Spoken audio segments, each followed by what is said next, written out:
నమస్తే. ప్రస్తుతం మనం గన్ పార్క్ దగ్గర ఉన్నాము. మనతో పాటు మాజీ ఎంపీ కాంగ్రెస్ పార్టీ నేత రవీంద్ర నాయక్ ఉన్నారు. మాట్లాడే ప్రయత్నం చేద్దాం. తెలంగాణ బొగ్గు గనులకు సంబంధించి, బొగ్గు గనుల సంఘానికి సంబంధించి మరి ఇన్ఛార్జిగా కొప్పుల ఈశ్వర్ను పెట్టారు. గత 10 ఏళ్ల నుంచి గౌరవ అధ్యక్షురాలుగా ఉన్నటువంటి కల్వకుంట్ల కవితను తొలగించినట్టుగా తెలుస్తోంది. సో మాట్లాడే ప్రయత్నం చేద్దాం. తాజా రాజకీయాలతో పాటు మరి బనకచర్ల కావచ్చు, కాంగ్రెస్ పార్టీ అమలు పరుస్తున్నటువంటి పథకాలు కావచ్చు, హామీల మీద కూడా డిస్కషన్ చేసే ప్రయత్నం చేద్దాం. రవీంద్ర నాయక్ గారు. సో రవీంద్ర నాయక్ గారు నమస్తే అండి. సో ఎట్లున్నది పరిస్థితి, ఎట్లా కనిపిస్తున్నది? కల్వకుంట్ల కవిత గౌరవ అధ్యక్షురాలుగా 10 ఏళ్ల పాటు ఉండే తెలంగాణ బొగ్గు గనికి సంఘానికి సంబంధించి నిన్న ఆమెను తొలగిస్తూ కొప్పుల ఈశ్వర్ను ఇన్ఛార్జ్గా పెట్టారని తెలుస్తున్నది. ఏమనుకోవాలి? కల్వకుంట్ల కవితను తొలగించడం చూస్తే ఏమనిపిస్తుంది? ముందుగానైతే ఈ కల్వకుంట్ల అండ్ ఈ కంపెనీ ఏదైతే ఉందో పవర్లో ఉన్నప్పుడు డ్రామాలు చేసినారు, ఇప్పుడేమో సర్కస్ చేస్తున్నారు. సర్కస్లో చేసే ఫీట్లో భాగంగానే కవిత మాట్లాడుతుంది. ఏం చెప్పాలి వీళ్ళ గురించి చెప్తే వీళ్ళకి ఇంపార్టెన్స్ ఇచ్చినట్టు అవుతుంది. తెలంగాణ ప్రజలు ఎట్లా బతకాలా, ఈ ప్రభుత్వం చేస్తున్న కార్యక్రమాలని ఏ విధంగా ఆస్వాదించాలా, అభివృద్ధి ఎట్లా చెందాలా, ఇప్పుడు ఉన్నటువంటి ముఖ్యమంత్రి గారు చేస్తున్నటువంటి కార్యక్రమాలని ప్రజల్లో ఎట్లా తీసుకెళ్లాలా, వాటిని ఎట్లా అభివృద్ధి పరచుకోవాలని చెప్పేసి అభివృద్ధి చేయాలనే తపనతో ముఖ్యమంత్రి గారు ఉంటే వాటన్నిటినీ డీవియేట్ చేయడానికి, ప్రజల దృష్టి మళ్లించడానికి చేసేటువంటి డ్రామా మాత్రమే, సర్కస్ మాత్రమే ఇది కేసీఆర్ అనుకోలు చేసే ప్రయత్నం. దాంట్లో భాగమే కవిత ఎపిసోడ్ అని నేను అనుకుంటున్నా. ఎట్లా చూడవచ్చు? కల్వకుంట్ల కవిత రీసెంట్గా 42% రిజర్వేషన్కు రాష్ట్ర ప్రభుత్వం ఆర్డినెన్స్ జారీ చేస్తే, ఆ ఆర్డినెన్స్ నా పోరాటం వల్లే, నేను చేసినటువంటి యుద్ధం వల్లనే బీసీలకు ఇస్తున్నా అనేది కల్వకుంట్ల కవిత చెప్తూ సంబరాలు చేసుకున్న సందర్భం ఉన్నది. ఎట్లా చూస్తారు? బీఆర్ఎస్ ఏమో మోసం చేస్తుంది కాంగ్రెస్ అంటారు, కవితనేమో సంబరాలు చేసుకుంటుంది. ఎట్లా చూడాలి? ఒక్క పాటలో రెండు వైఖరి.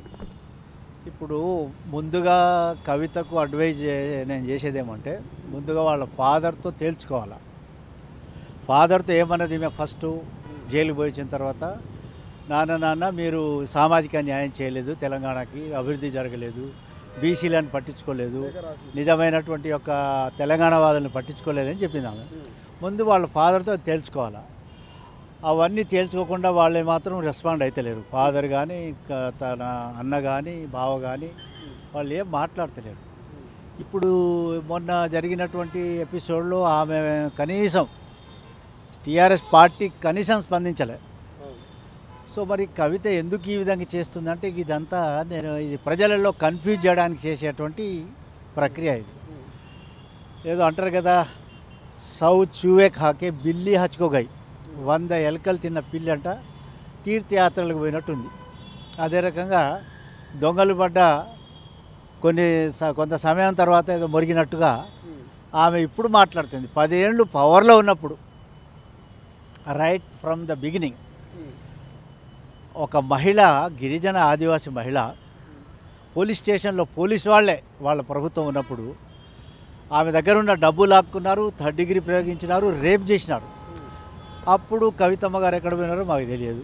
అదే రకంగా వాళ్ళ నాయన నల్లగొండలో పబ్లిక్ మీటింగ్లో గిరిజన మహిళలు ఏదో రిప్రజెంటేషన్ ఇవ్వడానికి వస్తే, మీరు కుక్కలతో సమానం, పొండి అని చెప్పేసి వాళ్ళ నాయన గారు పబ్లిక్గానే వాళ్ళను గదమాయించండు.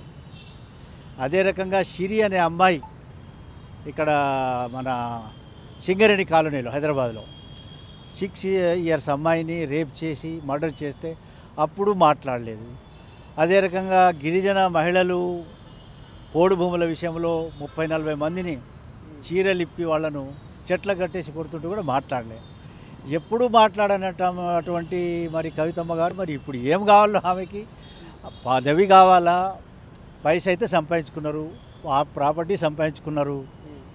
ఇప్పుడు పైసలు ఎక్కువైనాయి కాబట్టి ఏదో ఒక ప్రక్రియ చేయాలా అనే ఉద్దేశంతో ఎటు పాలుపోకుండా ఈ ప్రభుత్వం మీద పడింది. ఈరోజు ఏదో బనకచర్ల విషయంలో మాట్లాడింది ఈవిడ. మరి ఆ రోజు జగన్ను ప్రగతి భవన్ పిలిపించుకొని మరి భోజన తాంబూలాలు ఇచ్చినప్పుడు, ఆ రోజు మరి పోతిరెడ్డిపాడు విషయంలో కానీ, కృష్ణా జలాల విషయంలో జరిగేటువంటి దుర్మార్గంగా వాళ్ళ ఫాదరు ఏదైతే రాసి ఇచ్చినాడో ఆ రోజు ఎందుకు మాట్లాడలేదు ఈవిడ? ఇప్పుడు అంటుంది కదా, ఇప్పుడు తాజాగా ఒక 5 మినిట్స్ బ్యాక్ ప్రెస్ మీట్లో చూస్తే, బనకచర్లను అడ్డుకునేది మేమే, జాగృతి చూస్తూ ఊరుకోదు, జలదోపిడీ జరుగుతుంటే అడ్డుకొని తీరుతాం, పోరాటం చేస్తామంటుంది కదా. ఇప్పుడు ఆడపిల్ల ఏమన్నా చెప్తేనేమో ఇది అన్నారు, అది అన్నారు అంటారు. మాకే సిగ్గేస్తుంది వీళ్ళకి. అసలు ఈ కేసీఆర్ కల్వకుంట్ల కుటుంబానికి సిగ్గు లేదు, ఎగ్గు లేదు. అబద్ధాడంలో దిట్ట, అవినీతి చేయడంలో నెంబర్ 1, తర్వాత అశ్రిత పక్షపాతంలో నెంబర్ 1, అణచివేతలో నెంబర్ 1, అన్నిట్లో 1 ఈ ఫ్యామిలీ. సో వీళ్ళ గురించి మాట్లాడి నోరు గబ్బు చేసుకోవడం అనేది అనిపిస్తుంది తప్ప అయినా కూడా మాట్లాడక తప్పడంలే. ఎందుకంటే కేసీఆర్ అనేవాడు నేను మంత్రిగా ఎమ్మెల్యేగా ఉన్నప్పుడు కేసీఆర్కి ఏం లేకుండే. మరి నేను ఎమ్మెల్యేగా, మంత్రిగా, అదే రకంగా జాతీయ ఎస్సీ ఎస్టీ కమిషన్ మెంబర్గా, పార్లమెంటుగా మెంబర్గా ఉండి ఈరోజు రోడ్డు మీద ఉన్న కిరాయింట్లో ఉంటున్నా. ఉన్న భూమిని నమ్మిపించినాడు కేసీఆర్. అదే కేసీఆర్ ఏమి లేనివాడు ఈరోజు లక్షలాది కోట్లు, మరి 100 ఎకరాల భూముల్ని కొల్లగొట్టి ఈరోజు హాయిగా ఫామ్ హౌస్లో నిద్రలేదులేండి. అతను చేసిన పాపాలకి, అతను చేసిన అశ్రిత పక్షపాతానికి, ఆగం చేసిన తెలంగాణ విషయంలో అతనికి నిద్ర పట్టదు, అన్నం తినలేడు. అతను నాలాంటి వాళ్ళని నాశనం చేసినవాడు. సో నేను ఎందుకు ఈ విషయం చెప్తున్నానంటే, ఆ రోజుల్లో ఏమీ లేనివాడు మాలాంటి వాళ్ళం వీకర్ సెక్షన్ నుంచి, గిరిజన కుటుంబాల నుంచి కష్టపడి ఇంతవరకు వస్తే మా జీవితాలన్నీ పాడు చేసేసి ఈరోజు ఏదో చేద్దామనుకుంటే, ఆ రోజు నేను అదే రోజు చెప్పిన కేసీఆర్ అనేవాడు ముఖ్యమంత్రి అయితే తెలంగాణ ఆగమైపోద్ది, అప్పుల పాలు అయిపోద్ది అని చెప్పిన. అదే జరిగింది. అటువంటి కేసీఆర్ ఈరోజు మరి ప్రకృతి, నేను ఏదో చెప్పిస్తే ఏం కాలేదు అతనికి. నేనైతే ఆగమైపోయినా, నన్ను ఆగం చేసినాడు. నేను పర్వాలేదు, అయినా నేను నిలదొక్కున్నా. మా అమ్మ నాన్న ఇప్పటికున్నారు, వాళ్ళ ఆశీర్వాదంతో ఐఎమ్ హియర్. కానీ నా శాపంతో కేసీఆర్కి ఏం కాలే. ఆ రోజు ముఖ్యమంత్రి అయిపోయినాడు. అందరు నవ్వినారే, నాయక్ సాబ్ నువ్వు చెప్పించిన వాడు ముఖ్యమంత్రి అయిపోయినారు. కానీ నేను అదే రోజు చెప్పిన, నా శాపంతో ఏం కాదు, ప్రకృతి వికటాటం చేస్తుంది ఒకరోజు అని చెప్పిన. అదే ప్రకృతి ఈరోజు అతనికి సరైన శిక్ష విధించింది. ఇప్పుడు అతను సరిగ్గా కనీసం నిద్రపోకుండా, కనీసం తిండి తినకుండా కూతురు మాత్రం ఇంట్లోనే కుంపటి పెట్టింది. ఇప్పుడు దాని నుంచి బయటపడాలా. సో కవితమ్మ గారికి నేను సజెస్ట్ చేస్తున్నా, ముందు నీ పార్టీలో నీ స్టాండ్ ఏంటిదో తెలుసుకో. నువ్వు టీఆర్ఎస్ఆ, బీఆర్ఎస్ఆ, నువ్వు ఏఎస్ఓ చెప్పు. మీరు మీద అసలు కొట్లాట నాకు తెలిసినంతవరకు మీకు ఆస్తుల పంపకం, ఆధిపత్య పోరాటం మీది. సీఎం కూడా అయితే అంటుంది కదా భవిష్యత్తులో ఆమె. కల్వకుంట్ల కుటుంబం వాళ్ళు ఏదైనా అవుతారు. ఎందుకంటే ఆయాచితంగా కేసీఆర్ అనేవాడు ఏమి లేనివాడు, అబద్ధాలు ఆడేవాడు. అదేవిధంగా ఏది మన దుబాయ్కి పైరేలు చేసేటువంటి కేసీఆర్ ముఖ్యమంత్రి అయినాక ఇక ఈమె కళలు కదా, ఈమె కళలు కనుక్కోమని చెప్పి పర్లేదు. కానీ తెలంగాణ ప్రజలు దేవుళ్ళు, విజ్ఞులు, తెలంగాణ ప్రజలు పోరాట పటిమ కలిగిన వాళ్ళు ఇవన్నీ చూస్తున్నారు. ఈరోజు ఇంకా ఇప్పుడు ఎక్స్పోజ్ అయిపోయినారు. సో ఈ సందర్భంగా ఆమె ముఖ్యమంత్రి అయిపోయి ఏదైనా అయిపోయి ఆమె కళలు ఉంటుంది. కానీ ప్రజల మధ్యన సాఫీగా జరుగుతున్నటువంటి రేవంత్ రెడ్డి పాలనను మరి అడ్డుకోకుండా, ఈ యొక్క పాలన యొక్క విషయంలో ఏదైతే అభివృద్ధి కార్యక్రమాలు జరుగుతున్నాయో వాటిని అడ్డగించకుండా, వాటిని డీవియేట్ చేయకుండా, ప్రజల దృష్టి మళ్లించకుండా ఉంటే మంచిదని నేను సలహా ఇస్తున్నాను. ఎట్లా కవితను బయటకు పంపిస్తారు పార్టీ నుంచి, అందుకే ఇప్పుడు బొగ్గుగనుల మరి గౌరవాధ్యక్షుల నుంచి తొలగించారు అంటే నెక్స్ట్ పార్టీ నుంచి కూడా తొలగిస్తుండొచ్చు అనే ఒక చర్చ జరుగుతుంది. మీ అంచనా ప్రకారం మీ విశ్లేషణ ఏమై ఉండొచ్చు? ఇది ఫస్ట్ నెంబర్ 1 నేను అనుకునేది ఏంటంటే, ఇదంతా క్రియేట్ చేసి కేసీఆర్. ఏం చేసినా దీని వెనక కేసీఆర్ ఉంటాడు. ఎందుకంటే కేసీఆర్ పరువు మొత్తం పోయింది. కేసీఆర్ మింగిన మరి ఆస్తులు కానీ, డబ్బు కానీ ఇదంతా బయటపడింది. ఇప్పుడు అది తట్టుకోలేక ఏం చేయాలనే దాని విషయంలో ఇతను క్రియేట్ చేస్తుంటే నేను అనుకుంటా.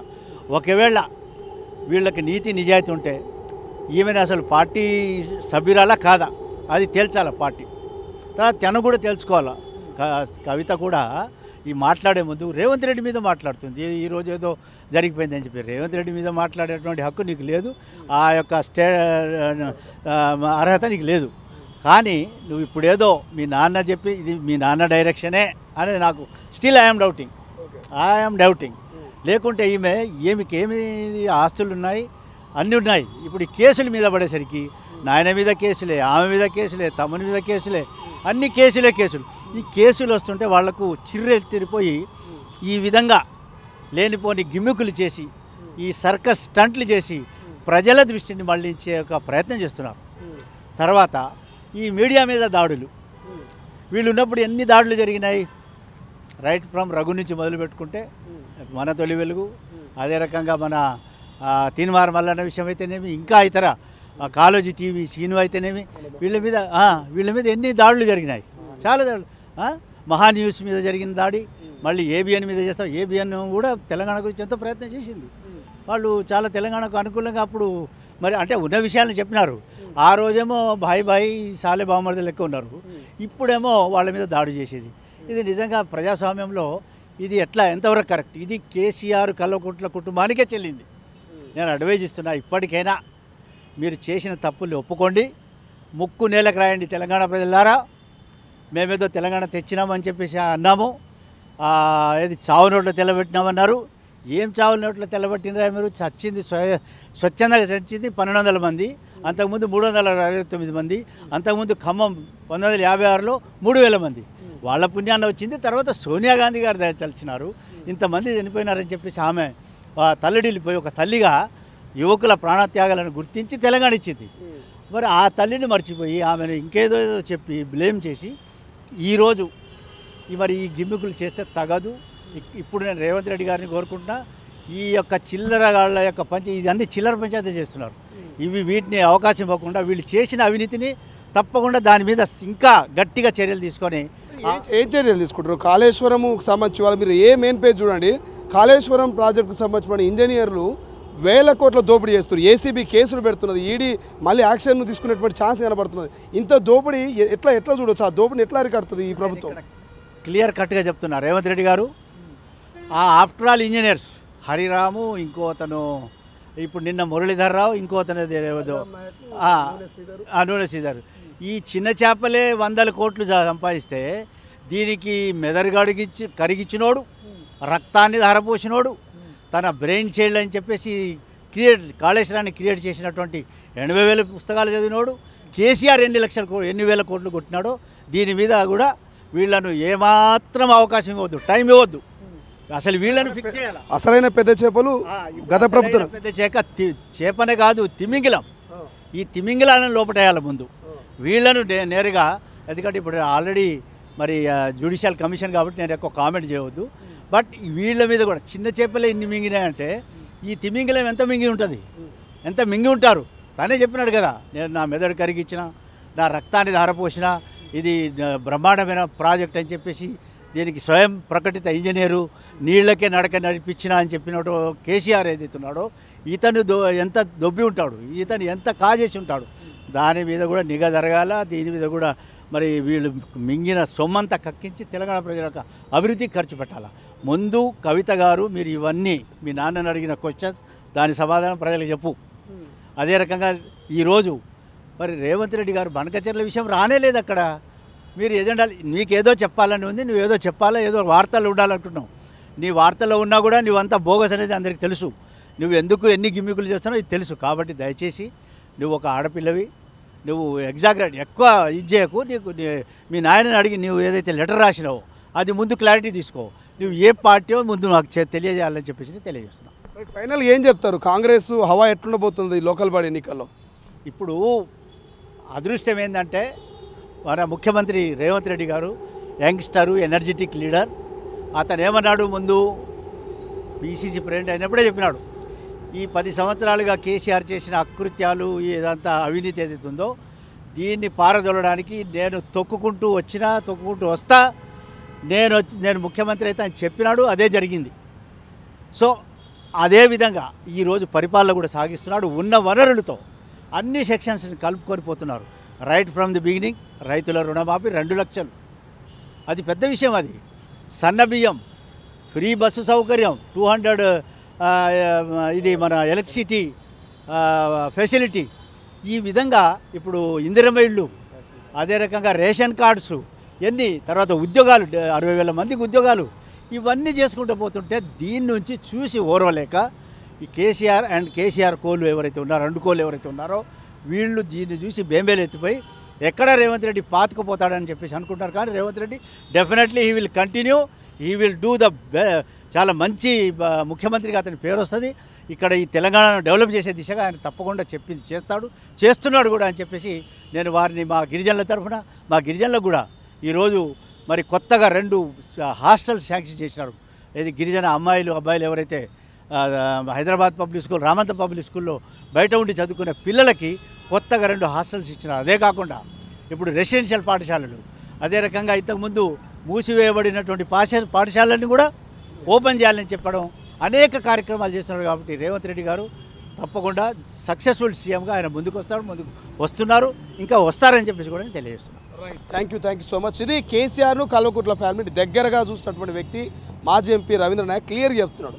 చిన్న చిన్న చేపలే వేల కోట్ల రూపాయల అవినీతికి పాల్పడితే పెద్ద పెద్ద తిమింగలాలు ఇంకెంత మింగి ఉంటాయి. ఖచ్చితంగా రేవంత్ సర్కార్ దీని మీద విచారణ చేపిస్తూ ఉంది. ఆ విచారణ ఖచ్చితంగా కంటిన్యూ చేయాలి, వేగవంతం చేయాలి, ఆ తిమింగలాల పని పట్టాలంటూ మరి రవీంద్ర నాయక్ చెప్తున్నటువంటి పరిస్థితి. ప్రధానంగా కల్వకుట్ల కవిత మరి మీ నాన్నకు రాసిన లేఖల ప్రశ్నలకు సమాధానాలు చెప్పమని మీ నాన్నగారిని అడగండి, ఆ సమాధానాలు తెలంగాణ ప్రజలకు చెప్పండి. కేవలం స్టంట్లు మీడియాలో హైప్ కోసమే తప్ప ఎక్కడ కూడా చిత్తశుద్ధి లేదు కవితలో అని చెప్పేసి రవీంద్ర నాయక్ చెప్తున్నటువంటి పరిస్థితి. చూద్దాం ఏం జరుగుతుంది. మరి చేపల పనే పడతారా, తిమింగలాల దగ్గరికి ఏమైనా వెళ్ళే అవకాశం ఉందా, ఏం జరుగుతుంది భవిష్యత్తులో, ఈ విచారాలన్నీ కూడా చూసే ప్రయత్నం చేద్దాం. కెమెరా పర్సన్ అజయ్తో శ్రీశైలం, తొలి వెలుగు, హైదరాబాద్, గన్ పార్క్. అసలైన తొలి వెలుగు. Follow WhatsApp at Toli Velugu Official.